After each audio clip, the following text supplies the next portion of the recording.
So now, bazalwane, ngiyabonga. Yes.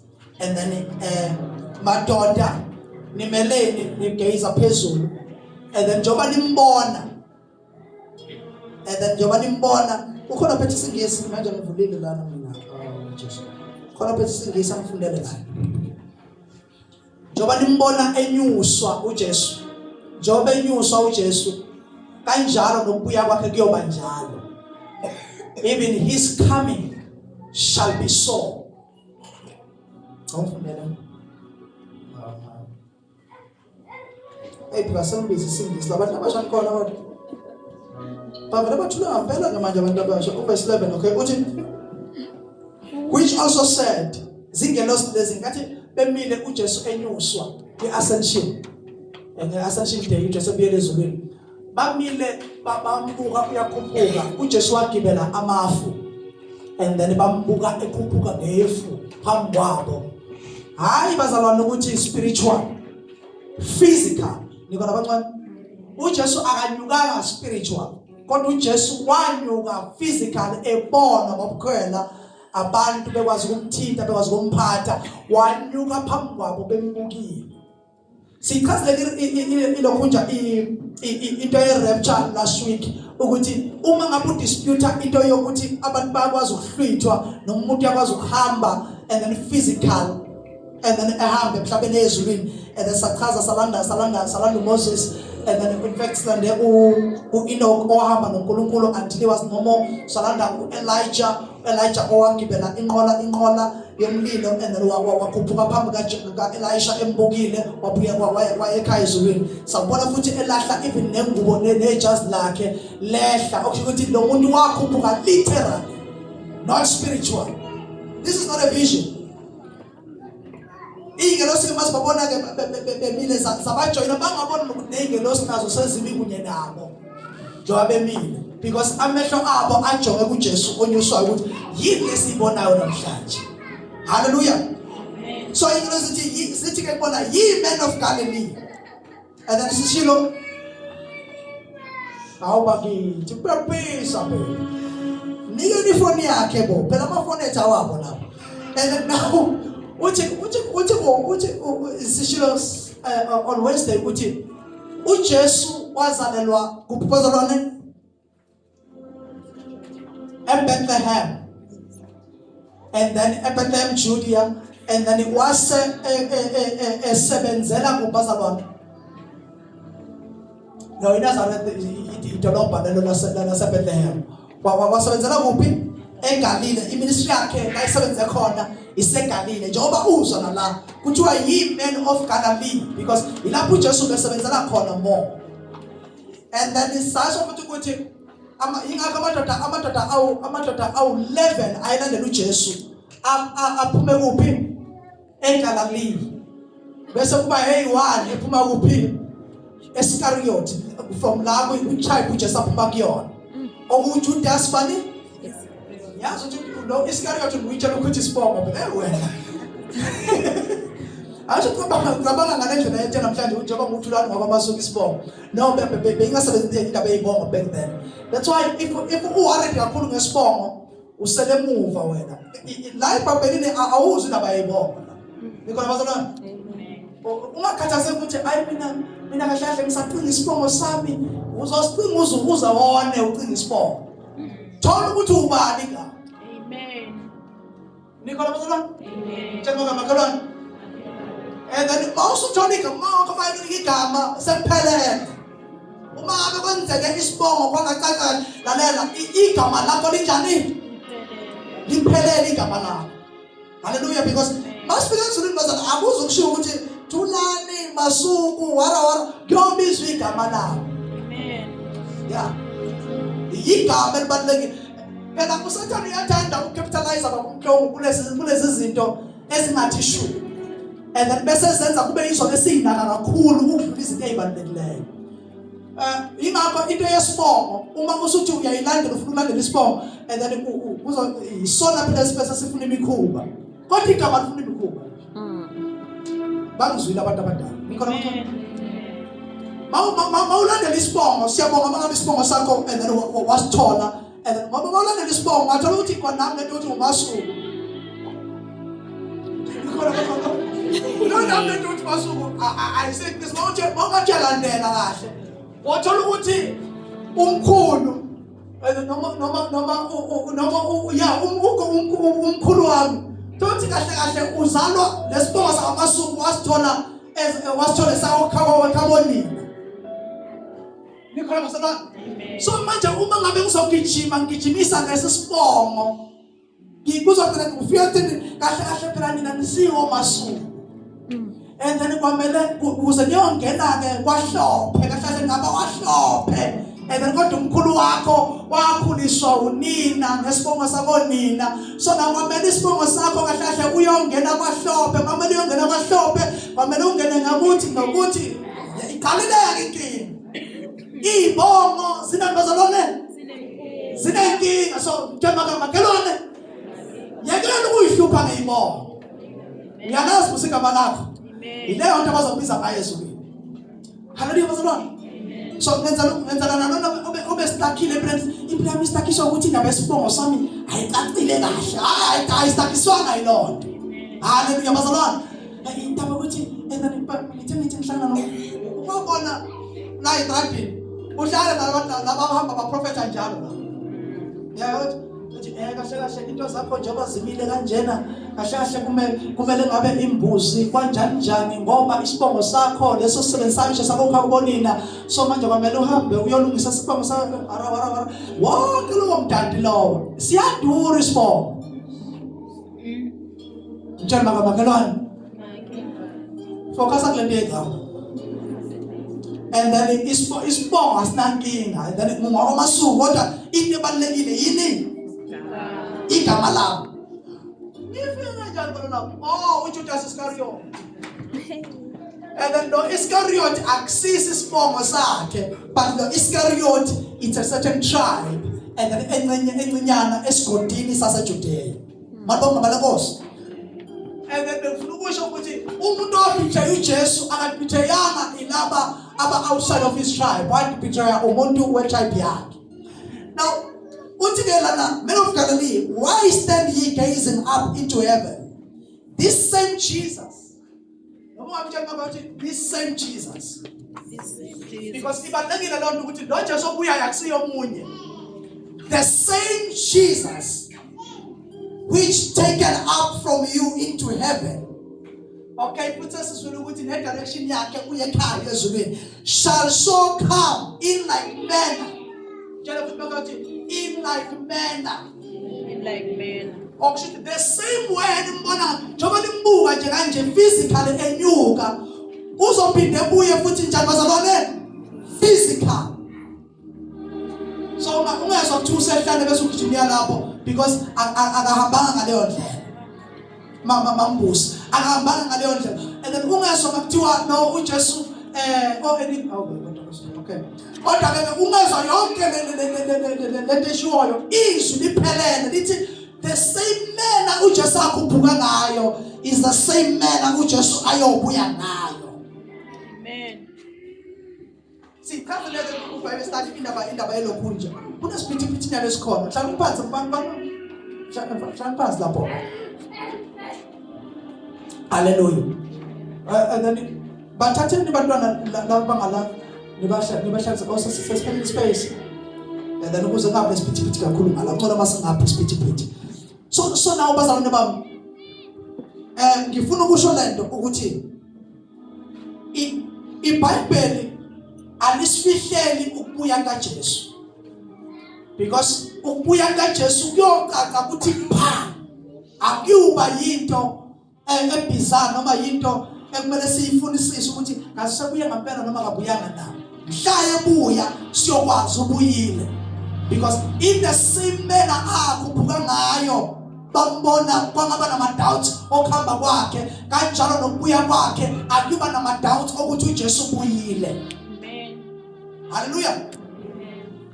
And then ngifuna ukuthi kancane nje some few things bese ngiqala eternal state because ngifuna singene ukuthi after the return of Jesus or after his second coming kwenzakalani. Sengena le stage esisibizwa ngokuthi i-eternal state. Yeah, stage ke serious. Ukuya kaJesu ufika kwakhe kokuqala. Angamemeza kuba ufuna ukuyixoxa. Ufika kaJesu kokuqala. Kwaba yilo kunje kwaba uJesu efika njengomesiya noma efika njengomsindisi noma efika eletha umusa emhlabeni. For every man. Wafika uJesu ezoyiletha yena kubantu ukuthi nansi indlela yokungena ekhaya. But uma ngabe umuntu engamamukela uJesu this time until his second coming, uJesu uma ebuya akasabuyi njengomsindisi nje, kodwa usebuya as a judge. Usehlukile esibeni nomusa, kodwa uyobe sehleli esihlalweni soba ijudge. Amen. That's why and then the Bible liveza ngosoba lokuthi umebuya uJesu onke amehlo ukumbona. Amen. And ubuya kaJesu kokuqala amehlo ambonayo ajabula. Wonke amehlo ayebona uJesu kokuqala ayejabula ukuthi insindiso ifikile. Kodwa ubuya kaJesu kwesibili akusiwo wonke umuntu oyojabula. Yebo. Because akasabuyi as a savior. Ubuya usembethe isihlalo sobujaji. Amen. And then ijaji ke malingena onekala akahlali kalula. Amen. Ukuvela nje kwejaji and then laba basuke besafe and then ibona abajabulayo. Kodwa laba basuke bengekho kwi-right stand with the judge and then ibona abasenkingeni. Bafisa ngathi ngaqhamuka. Ngathi ngavele ligule leli judge namhlanje. Ngathi ngavele bathandazana. That's why even abantu abambinyanga and then balukhwifela lokho ukuthi ngathi ngagule ngathi ngenzekani ngathi postpone icala ngathi because ukubona ijudge mangabe ungekho kwi-right position nalo. And then ugodwa and then kuya kwahlulela engakasho lutho kuya kwahlulela. Amen. You feel condemned. Ngoba inhliziyo yeqala iyazi. That's why ubuya kaJesu kithina njengabazalwane, it's fulfillment of the scriptures and the promise and joy. Masikhuluma ngokuya kaJesu kuqubuka intokozo kithi. Kodwa abangaphandle abangamile kahle noJesu, uma kukhulunywa ngoJesu ukubuya kwakhe kukhona i-uncertainty ukuthi kazi. Because umebuya, he will come as a judge. Amen. Oh, ngamehla ukumbona. IBhayibheli lithi nabamkhosayo bayakumbona ngalelo langa. When he shows up in the sky. Hallelujah. Amen. Bese bangcwele bakhuphuka, bejabula, begijima, and then kuhle kwamankonyane ebononi nabegijima bohlangana nenkosi. Amen. Kodwa umhlaba kuyoba nokukhala nogedlela amazinyo bangafakwa kwi-judgment ngokubona nje ukuthi Jesus has come back. Vela kwakhe and then abantu lithi iBhayibheli bayogijima iy'nsizwa ezinhle ney'ntombi iy'ntombi ezinhle ney'nsizwa ey'bukeka siyogijima kusukela ogwini kuze besogwini sifuna izwi. Amen. Singenakulithola. Hallelujah bazalwane. Amen. Usazi chaos. Nendlela enkulu.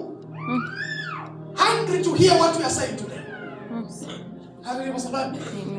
Lento siyikhuluma namhlanje ibukeka ubula abantu decide ukuyohlala amanye ama speeches kunale speeches esikhuluma manje.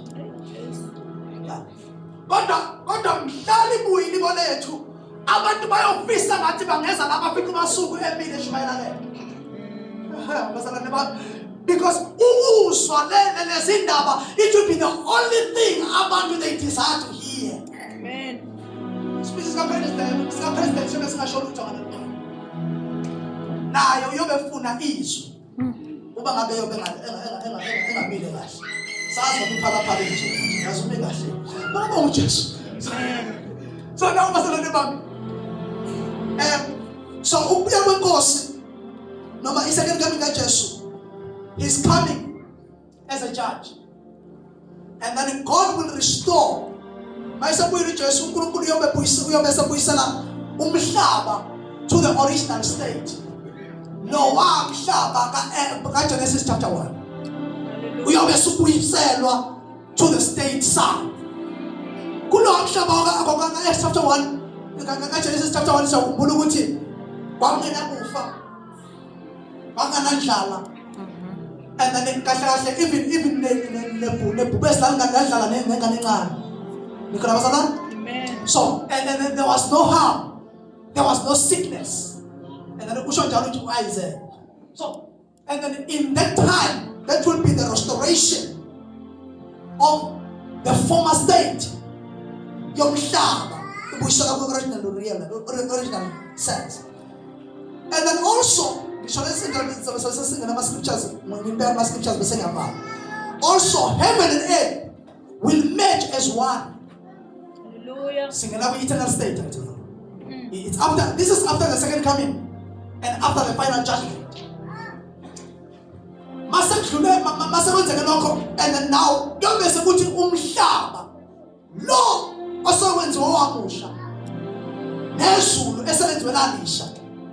Kuyobe sekumeja together. Uma usemhlabeni kube ngathi usezulwini, uma esezulwini kube ngathi usemhlabeni. Hallelujah. Because lo mhlaba kaGenesis chapter 1 kwakungesiwo lo mhlaba lo esinawo namhlanje, because umhlaba nawo suffered sin because of ukuwa komuntu. Umhlaba nawo wabona from that day. Isono asibonisanga kuphela umuntu kodwa sacorrupta even nezwe umuntu ayekulo. That's how powerful sin is.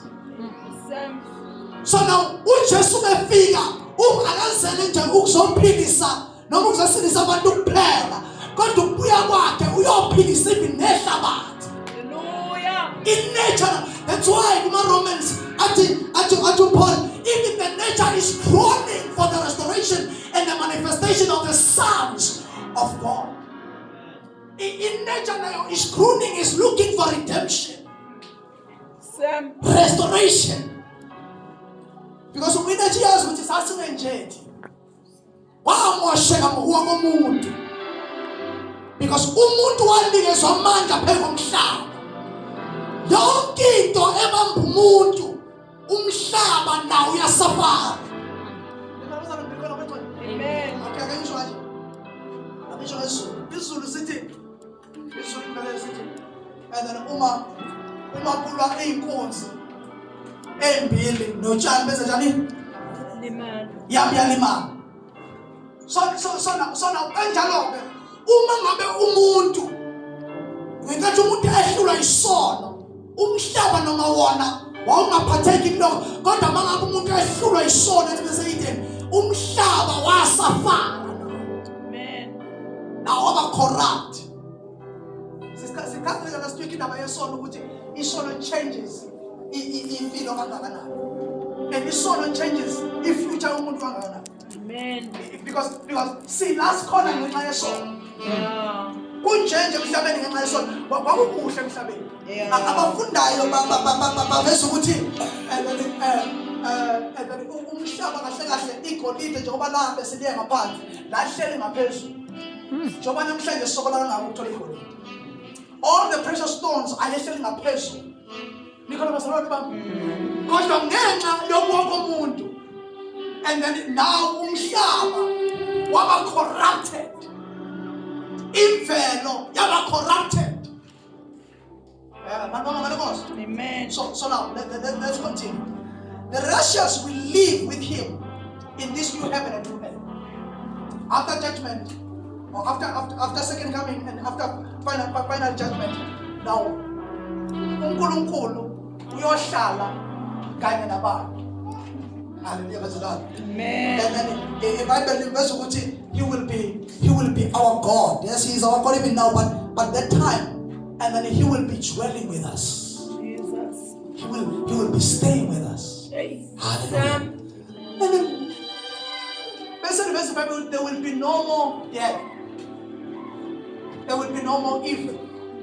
There will be no more pain in that world. It will be the new earth, a new heaven that is meshed together.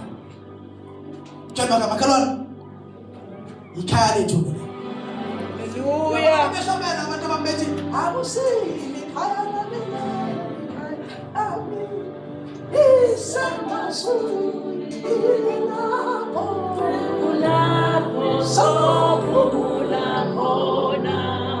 Uma kuhlabashobela leyo ngoma akumele uvele urelax mawuyazi into esiyakuyo. Ukuthi basithi leli khaya lela kusino leli ikhaya lethu semazulwini sikhuluma ngezulu elisha nomhlaba omusha. La khona siyophumula khona lithi iBhayibheli abasalamba basomi bayoluswa yini? Yeah. Hallelujah. Uyezigodi ikanyesi yokusa wasuthi sinkulungwane suthi sinkulungwane yabongeba abema sujesu lo mhlawumbe uzoyazi mama bathi bonke abantu mabema bonke abantu mabema bonke abantu mabema bonke abantu mabema bonke abantu mabema uJesu lo uJesu lo that's also Sunday school in Nangaleza igadi. So, hallelujah bazalwane. Now bazalwane singena ke manje ku-eternal state. About the return of Christ will bring the kingdom of God in its fullest sense. Ngiyamkhumbula uJesu uba efundisa abafundi bakhe ukuthandaza. Uthi kubona anointi manithandaza chapter 6 of Matthew.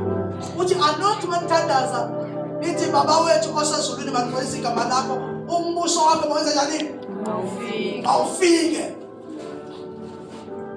lento ukuthi umbuso wakho mawufike it speaks or it calls on the lordship of Jesus, the lordship of our God, ukuthi ngoba umbuso is not umbuso ngaphandle kwenkosi yakho. Usho ukuthi umbuso usho ukuthi okusho ukuthi why emphasize into ukuthi manithandaza ningayiyeki into yokuthi mawuze inkosi. Amen. Hallelujah. Mangabe iBhayibheli seliyovala kuma-Revelations likhuluma ngenye into ebizwa ngokuthi Maranatha. And then iMaranatha isho lento ethi igama lisho ukuthi come Lord. Come Lord. And then uzokhumbula ukuthi aninginikho lapho khona ethi iBhayibheli ibandla lithini? Lithi woza. Noma umakoti usho kuJesu uthi woza. Yabona nkathi sihlangene nesfellowship it's like we are saying Lord naku thina woza. Amen. Yingakho le ingoma zathi uJesu uthi woza ma singene yebukhonde ibe kosi. Ukwabona ukuthi nokuthandaza into ifunayo ufuna ukuthi uNkulunkulu eze. Because ukuthandaza kwakho uyabona ukuthi in vain uma uzothandaza engekho. So now the proclamation of our faith and the proclamation of our fellowship and the proclamation of our prayers must thandaza suke sithi woza Nkosi. Amen. Hallelujah. Enkathi sidumisa sisuke sithi woza Nkosi. Enkathi sithi uyingcwele baba uyingcwele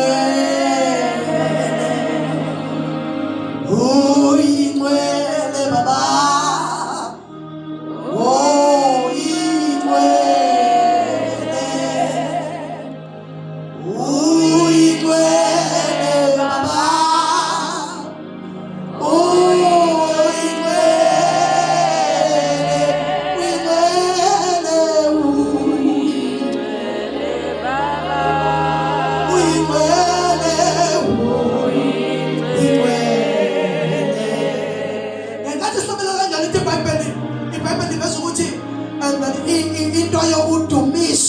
uNkulunkulu inhabit in the praises and the worship of his people.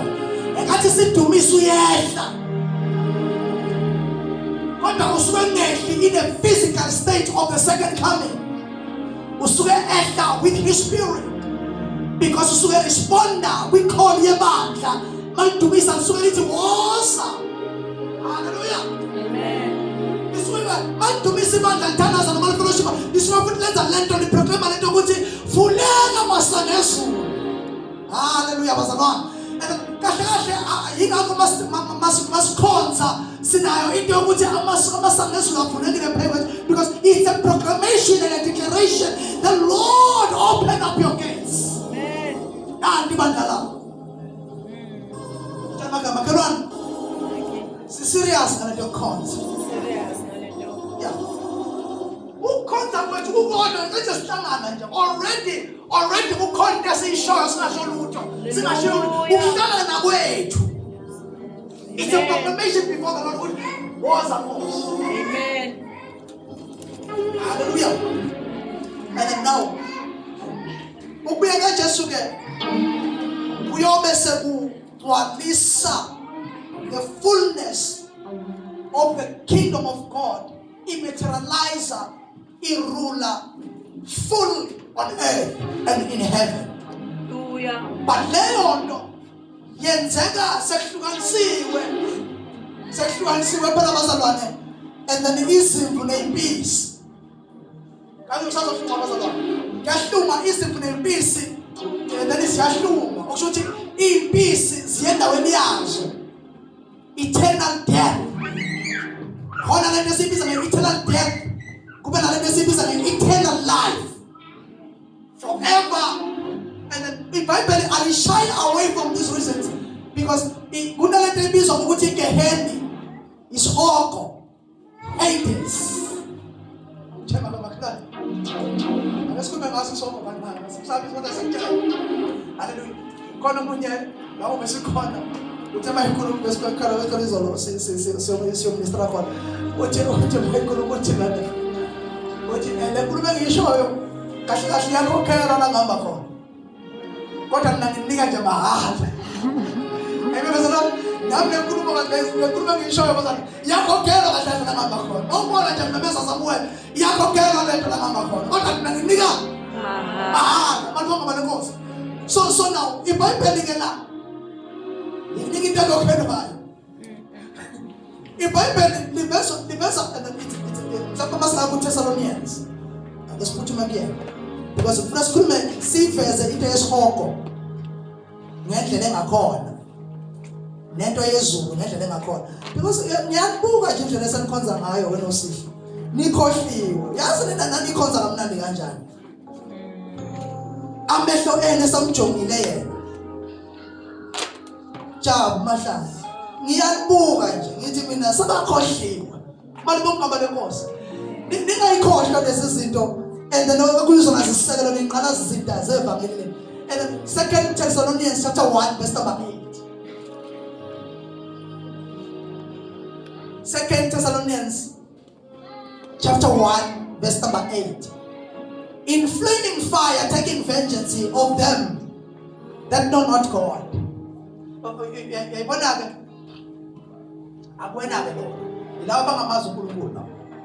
iBhayibheli lithi in flaming fire taking vengeance on them that know not God and that obey not the gospel of our Lord Jesus Christ.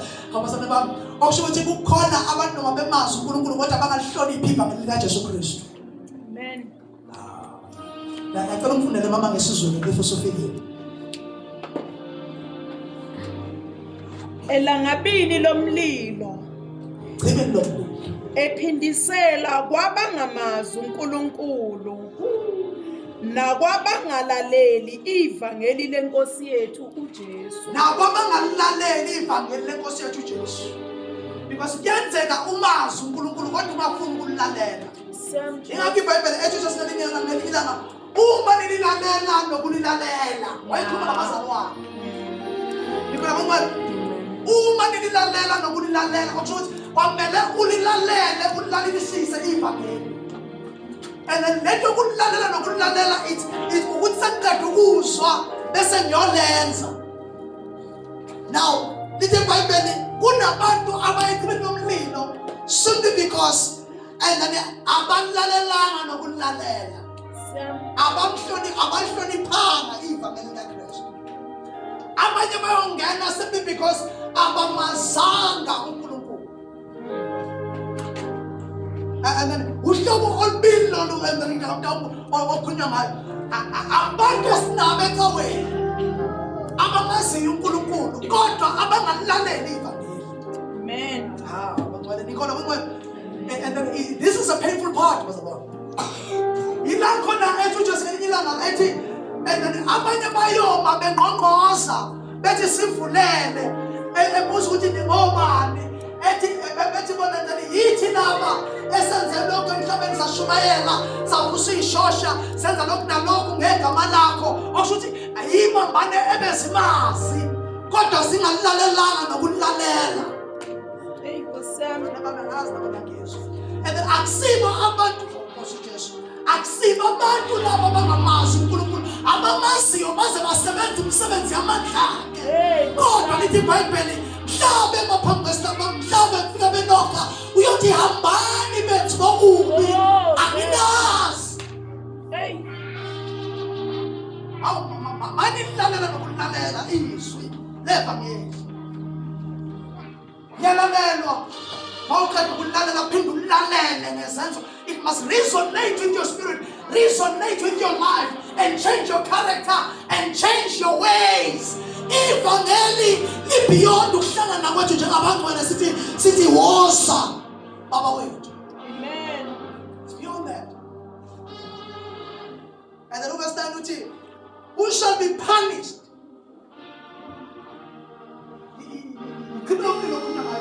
Indawo ye-punishment. Hades, it works, and then we just remember Hades. And then Hades was like, I'm able to say, just what is the generation like now? So I know that just how we didn't get. Yes, we didn't get to love it. I'm able to say, not Jesus, not Jesus. And then we just remember and then Hades, umekhuluma ngehell ukhuluma ngento ekhona eJerusalem and then ukhuluma ngegaba leHades ekhona eJerusalem wakunendawo and then eyayindawo yokulahlela khona abantu bonke abangenzile kahle kwizinga elithile. Nikona bazala? Amen. Physical. It's a physical, not spiritual. Kwakunendawo laphana kwakulahlela khona abantu babengenzile kahle. Lapha akengena kuyona ukuze si understand. Ngikhombise ngichaza le story salokho kafushane. Okay. Igeheni, the word Geheni arises from a location in Jerusalem. It's a place of execution. Execution ilakona kubulawa khona abantu for certain things that they have done. And the Refuti is a place of pagan worship. Garbage. With unburied bodies.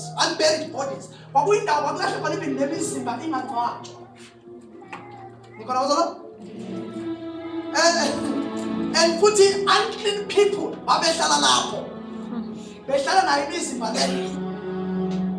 It's a symbol of disgrace. Yindawo lena kwakuyisymbol of disgrace ngokwendlela incithakalo engakhona kuleyo ndawo wakulahlela khona i-Jewish belief associated it with the place of the last judgment. Akusho ukuthi uma ngabe umuntu osuhlule wawulahla kuleyo ndawo lento ke leyo picture leyo kunikeza yona is the same picture of hell. Ukuthi i-Hades noma isihogo indawo la kulahla khona abantu abangafunanga ukulalela nokulalela izwi labo. Ila khona i-punishment will fall on people. Hey, son. It's a place of punishment, a place of continual burning. Indawo yokuthi njalo you continuously burn. Like ukuthi burning kushoda basola kahle igama noma vocabulary engachaza ilevel yobuhlungu eyenzeke esikolweni. Beyond ukusha. It's something that can never be measured on earth. Akukho ubuhlungu obukhona emhlabeni that can measure indawo yesikole. Angisho wezwa ukuthi something kusha that's nothing compared to the pain of God. It's beyond that. It's a place of hell. Eternity. Eternity yabantu abathile. Akusakuthi eternity isikhathi esinganamkhawulo yinto engapheli. Khona abantu abahlala kanje for the rest and the rest and the rest and the rest. Eternity time. Eternity umuntu. Hey, Sam, Hades. But eternity yalaba uThessalonike akhulume ngakho mayafunda umakhuma. Jesus. Uthessalonike uthe in flaming fire taking vengeance. Akuthi uNkulunkulu yobe iphindiselela. Taking vengeance on them that know not God. Kulabo bangamazi uNkulunkulu. And that obey not the gospel of the Lord Jesus Christ. Yibo bonke labo bayothi Nkosi khona abathi Jesu abaye bathi Nkosi khona abanye bathi Nkosi akusibo bonke bathi Nkosi abayongena embusweni yakho bazalwane.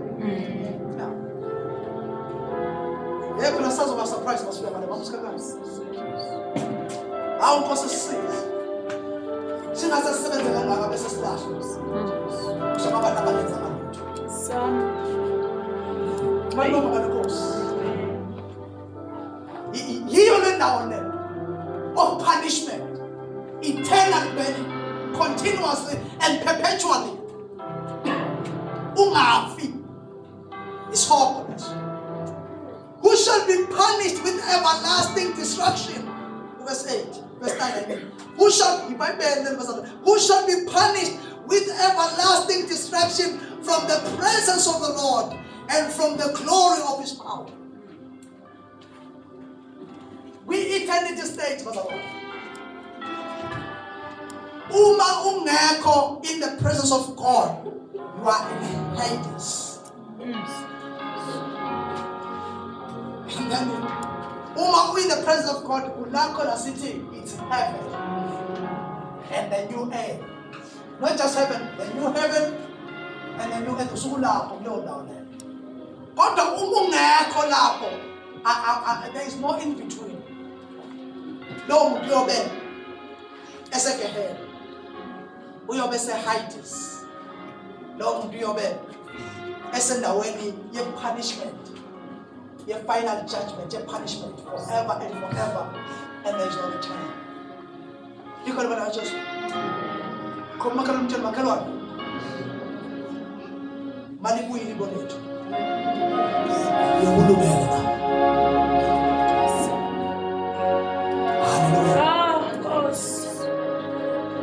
Because sishumela kahle ngeprosperity, shumela kahle ngemisebenzi nemoto ezinhle sizoyithola, shumela kahle ngempilo enhle sizoyiphila emhlabeni, kodwa sikhohlwe impilo yaphakade. Lithi iBhayibheli kazi uyoyichithela phi impilo yaphakade yakho?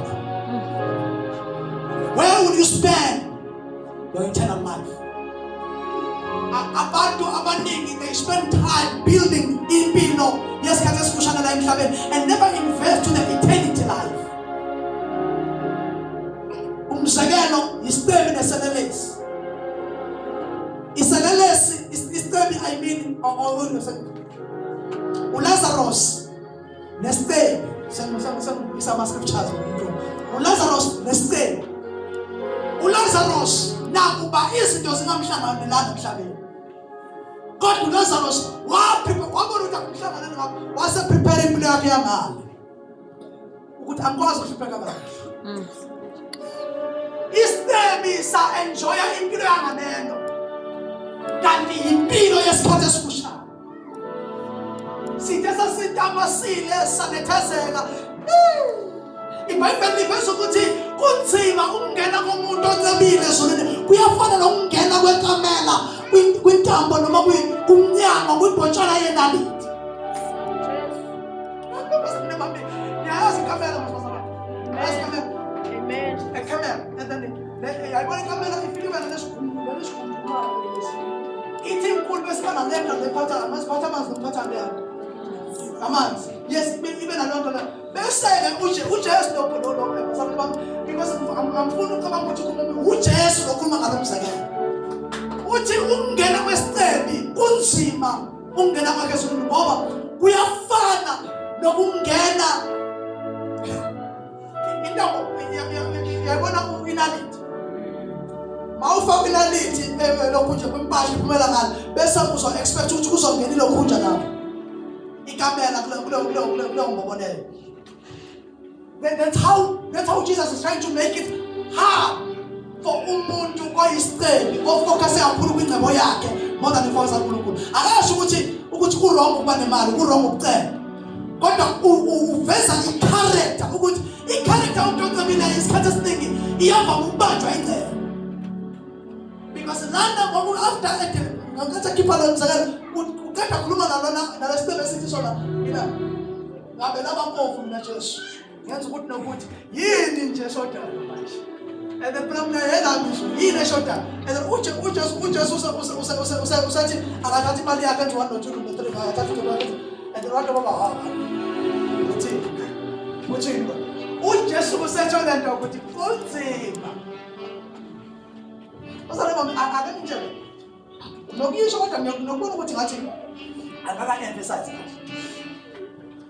Ukuthi uyabona njengoba upursue i-breakthrough of which is your question. Upursue imali eningi, pursue all the good things in life. Izinto ezinhle, ilokhunja yini, zimoto ezinhle, everything. All of us will do. Kodwa uyazi ukuthi uNkulunkulu ekupha leyo nto, u-expect much from you. Ngokwelevel akuphe ngayo.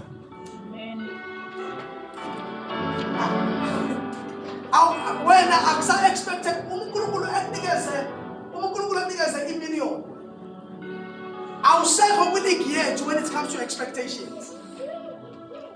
uNkulunkulu ma expectile ethi ufuna sebenza something endlini kaNkulunkulu. Ungarelax njengathi thina sina-100 rands. Because wena uNkulunkulu usetrust ngento enkulu and uku-expecta kuleyo level yento enjani.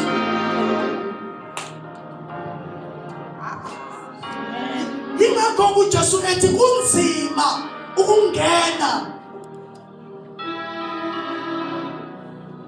Because every time uNkulunkulu efuna something in his house, noma efuna something to him, umuntu oncebile noma onakho ucompare into naye ethi ngeke but no uNkulunkulu angeke na uya uzo-understand. So now kunzima. Hallelujah. Angiyazi ayehli kahle le. Njengoba makhelwane. Yesisuma. Ivangeli. Hallelujah. Ivangeli bazalwane.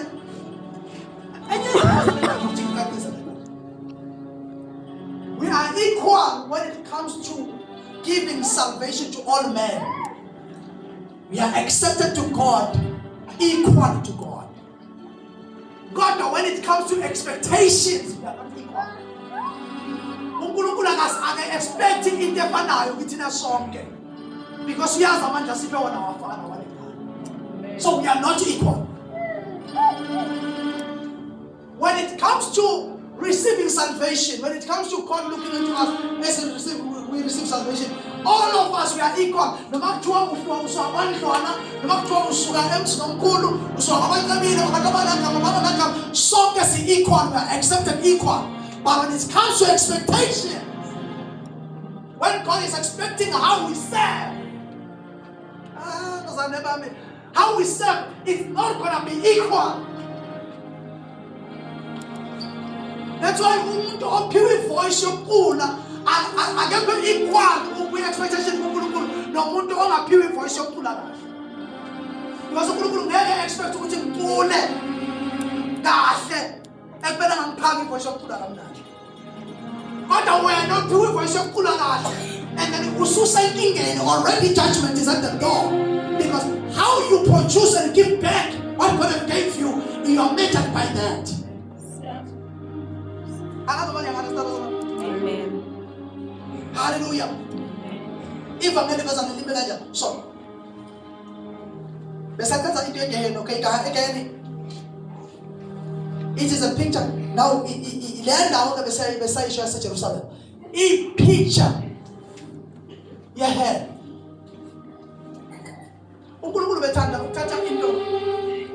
From the level of our understanding. Ebese ayenza iba yisithombe ezosivesela lento afuna ukuyenza naye eternally. Ake ngibekise. I-Roman Empire. Masuma nge-rapture. I-Roman Empire, i-rapture i-picture ye-Roman Empire uma ibuya empini kuyonqoba. Uma ngabe i-Roman Empire ibuya empini mamusikasana ukuyonqoba impi. Yayithi mayibuya ijabule. Yayingafiki vele izongena phakathi. And then ekama noma elokhu kwi-city yabo again, just like that. Kodwa kwabiza ukuthi kuphume kumenyezelwe igijime around the city yaseRoma. Iphume yonke leyo city leyo abantu bakuleyo sizwe baphumele ngaphandle kwe-city ukuyohlangabeza the victorious Roman Empire back home. Sebangizwile abantu abasithathu bangizwile. And then so now uyothi bayiphuma mabephuma abantu because ayivele isuke izongena iyahlangabezwa kube ne-celebration ngaphandle qha ye-victory ababuye nayo.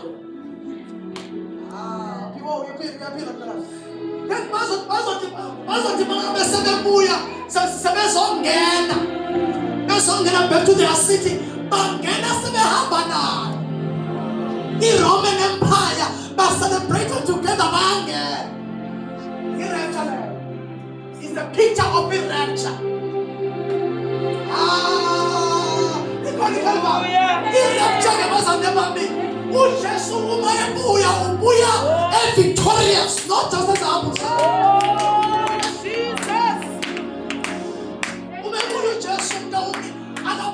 As a humble servant, in first coming of him, as a Sala Virgin Mary, that was humble servant. And then it kusha kuba kundibalo athula basepheleni akabuye as a humble servant. Buya as a victorious king. Awathi ngigijime la isection 7 emamezela ukuthi uyabuya. Umebuya uJesu bamusibongile. And then umebuya akazuvele buye engene emhlabeni. Mayisabuya physically says. Njengoba sengazi story sesebenzisana umebuya as a victorious king, he will stand in the sky. Ebese thina njengesizwe sakhe sithi come out of the city.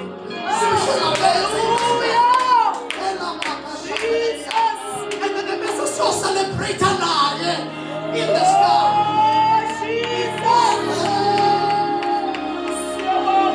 Before singing our final judgment in our corner, and then he said, "Fulani Israel kunele pi." How many more?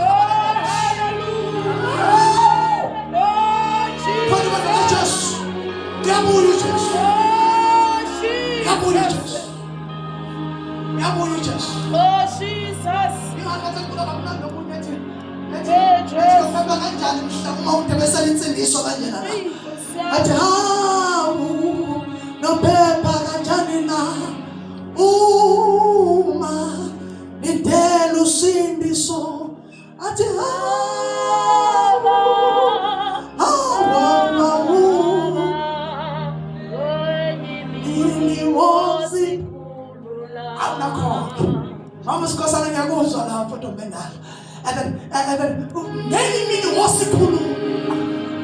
Hey, you can come on. I'm as a tanda, and if I am facing to son and the victorious king to celebrate with him in the sky. rapture ipicture yayo ukuthi ikhangaka njengoba bengisachazela igeheni iHades ukuthi ipicture yesihoko ithathelwe kuwo indawo ye-execution ithathelwe ku-physical place eseJerusalem. Now understand this. This suffering, there's a Hades. Remember this suffering, this hope, this punishment.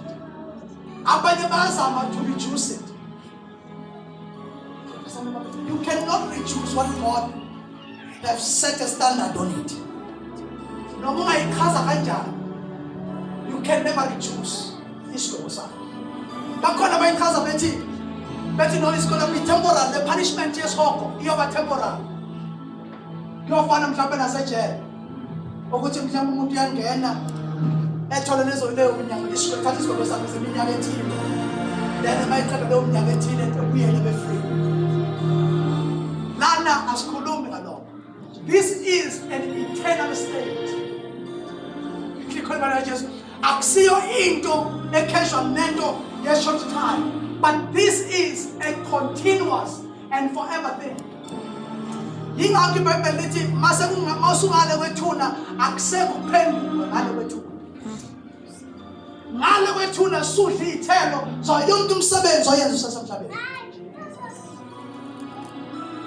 Now abantu abaya eHades noma abaya eGehena abaya ekhibini lomlilo, they will suffer an eternal punishment and excluded from the presence of God forever. Oh, this is painful. They will suffer the punishment for the rest of their lives and also be excluded from the presence of God forever and forever.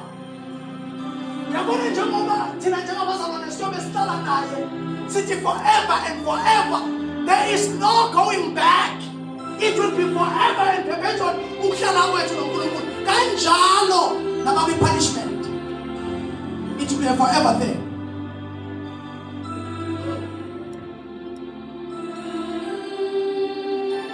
But lihle izulu ikhaya labangcwele la abasi bayophu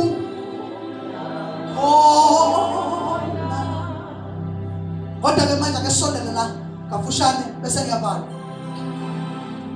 sisondele kwizulu sochaza kancane bese soliqedela kahle on Wednesday. There's this place and then ibizwa the scripture ibiza Abraham's bosom. Luke chapter 16 verse 22. Luke 16 verse 22. There is this place in Israel. The blessedness is called heaven or heavens. It's called paradise or Abraham's bosom. It's a place of comfort, place of peace, a place of continuous joy. Forevermore they shall dwell and sit with the Lord. Anymore. Yes, verse 22. Kwase kuthi wafa ompofu, wathwalwa izingelosi, wasiwa esifubeni sika Abrahama. Wepumla uyazi ukuthi ufa umuntu ompofu onqwele. Kodwa mayefa lonqwele uyathwala izingelosi. Okusho ukuthi ukufa komzalwane akabhene efe nje efisa kwanoma yini, efisa kwenja. Uma kufa umzalwane kuba ngathi kufa inkosi yalapha. Noma ngathi ubengenalutho emhlabeni, kodwa walanda uLazarus. Wafika ingelosi, the gods from heaven. Samthatha akasokona ayikho lento yokuthi bamdiyo yokuthi yokuthi abanye baya ngale, abanye baya ngale, awabanye ba yawena. No. Awukhumalo awuzumdideka, awudinga ukuthi uyiwelele, uyathathwa. There's a God of honor.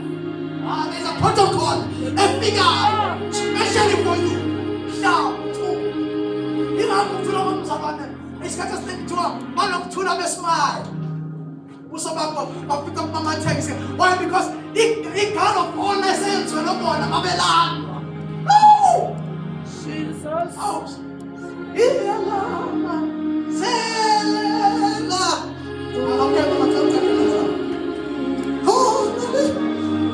Yesu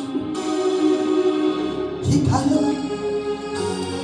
na poso humula kona. Okay. Kwase kuthi wafa omphofu, wathwalwa izingelosi, wasiwa esifubeni sika-Abrahama. Akayihambeli uyasiwa. Akukho ukuthi bakithi kazi ukhathala kuphi njengamanje ukuba amaqhuba nabathi ayikho lento nomdlalo lo wenziwa khona besombeleni bakhona noma bavele besathandaza bese ngathi uthi nawo ngathi umuntu nawo manje ngiyakubamukela. Ayikho yonke lonto leyo. Nikhona bezalwane awubhekisana nababathandana kodwa sibonga ukuthi nakathola ukusa nakhulu lona umagibisi ayikho lokuthi khona umbonayo enyukayo qhubekani nami nikezela amandla akanikwa amandla. Uyathathwa ngelanga simngcwaba ngalo umzimba wakhe athathwa wahlala.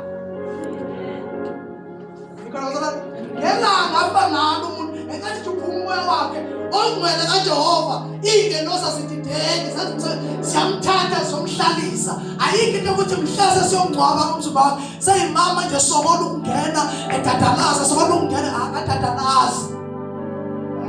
Siwubhala rest in peace engcwabeni lomzalwane sazi ukuthi wathola ukuphumula mhlaphumumo.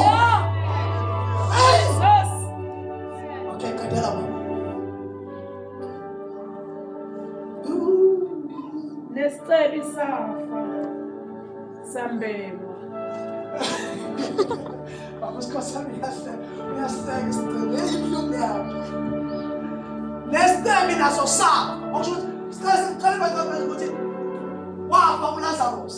Okusho ukuthi no siniswana wenza nabazalwane uyafa kodwa bese kuhlukana ukwenza ukuthi iy'ngelosi ziyamthatha usinisile. Kodwa isitebi sona kuthiwa nje safa sesenziwe nabazalwane. Really? Linde the day of judgment. Hallelujah. And then akalindile nje because nakukulinda bazalwane. Awulindi unconscious, ulindi conscious of where you are. Yabona laba bazalwane bangafunda ngabo mamkhuma. Masebelindile babe aware of each other's presence with Bible. Ngoba siyezwa umuntu okhona le verse uvela la khona isitebi sesimemeza. Sithi baba Abraham, ngiyacela ukuthi uthumele usadelela namanje. Usacabanga ukuthi usazothuma lo phela lona manje usuyinkosi manje. Mabonga maloko. Konke ngomsana ngithuma nje ubekuthuma emhlabeni. Uthi baba Abraham ngiyacela uthumele and then uLazarus noma nje ngafika nje thatha ezokhomboza nje ulimi lwami. Ngiyasho uyazi ukuthi kuyashiwa la. Amen. Ayikafiki final judgment kodwa already banjani? Kaza ngisho nalabo bashoyo bathi hayi. And then bakhala bangasekho ukuthi bathi abambethe hayi abayidingi nengubo basha ngempela lapha. Bangasenisiwe nengubo abayidingi ngendlela okushiwa ngakhona.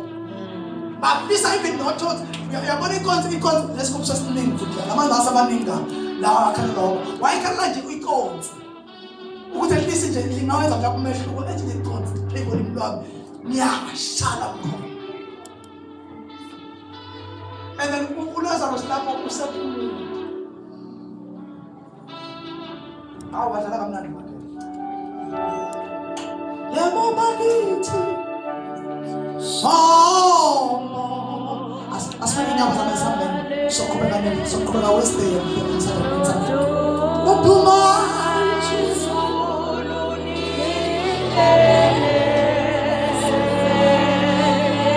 ayu Jesu fanele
noma asewulinganiswa nenkazimulo ezombulo ukhuluma ngentokozo and ukuthi uma umzalwane whatever you're going through it's nothing compared to the joy to the glory osazongena kuyo phela lezinsuku oyihlalile emhlabeni mhlawumbe omnye wayihlala emhlabeni uhlupheka ngayo noma ubhekana nezimpi ngayo emhlabeni iyofana nama-seconds ambalwa uma usungena kwi-eternity state usuphila in the presence of God forever and forever uyoyibona even kwanawe for ukubekezela nokubambelela nasebunzimeni ukuthi ngacishe ngadedela ngalahlekelwa ukuphila okuphakathi asithi ukuphila okuphakathi asikhulumi ngento nje encane siyabonga Jesu hallelujah sambona le oh hallelujah no tu ipeleze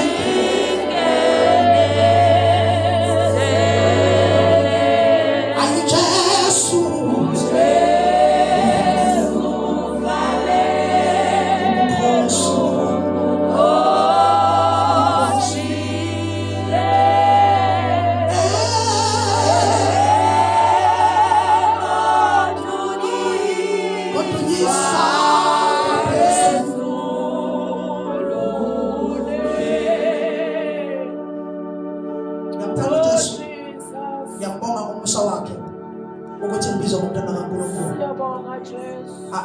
I was provoking in you the hunger for God, the hunger for ikhaya oyakulo.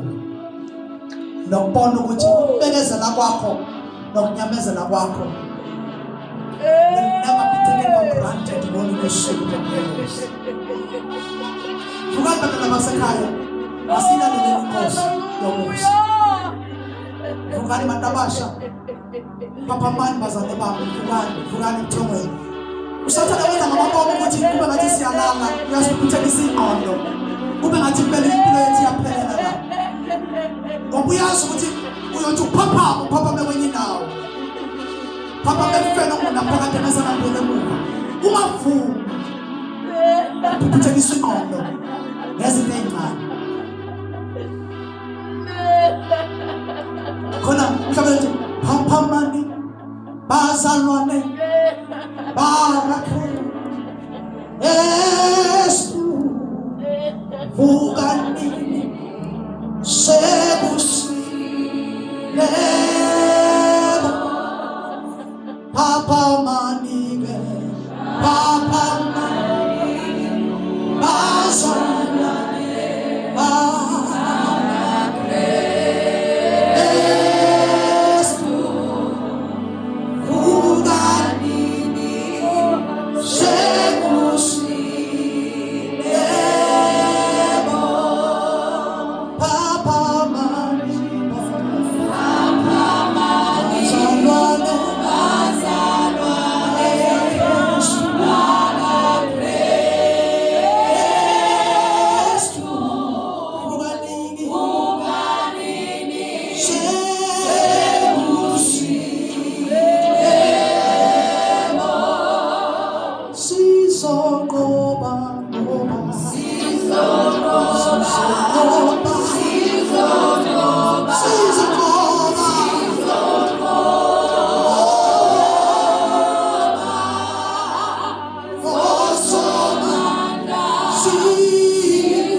ngenxa yokuthi izinto azilunganga for isikhashana.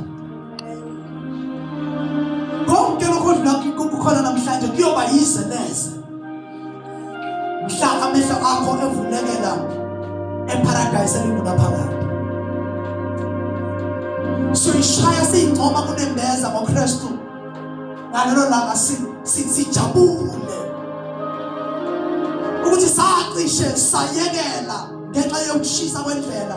Sitshela ukuthi indlela ibe yinde. Kodwa sothi mase sitapho sibona ukuthi indlela ibe mfushane nokho. Ngoba lo 70 years, mhlawumbe lo 8 years, noma 90 years ongaphila is nothing to compare to the eternal state of perpetual blessed hope. Perpetual paradise. Glorious presence of God forever. It will be nothing. But I know what it is. But I know it's nothing compared to what the Lord is going to reveal. No man, nigga said to Segalana Kuleni. What I could never guarantee short by. You have to do Segalis. There's something that I'm guaranteed sure. There's something in the Bible. When you Testament, you about our blessed hope. Lophila nenkosi yethu sihleli naye phakathi lapha. So manje bazana sibonga uNkulunkulu, sibonga Nkosi.